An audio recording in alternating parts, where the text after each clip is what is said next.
Svako dobro Bosnu i Hercegovinu. Da probamo ovaj sad eksperiment. Neko je udario auto na parkingu i otišao je. Znači nije ostavio cedulju. Eto ima takvi ljudi.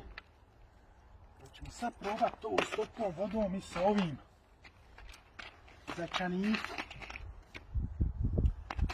čanifu. Eto ga. Znači to je to. Ispravljeno. Znači ne treba limar, ne treba ništa. Ispravljeno. 100%. Evo još ćemo jednom pokušati. Znači. Eto ga.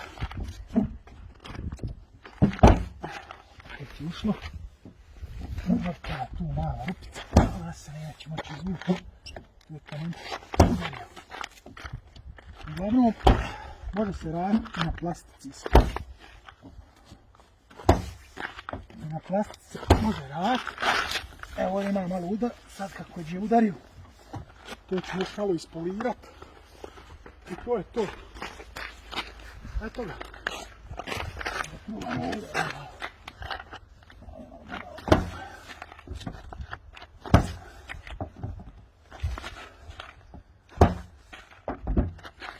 Eto ga, to je to.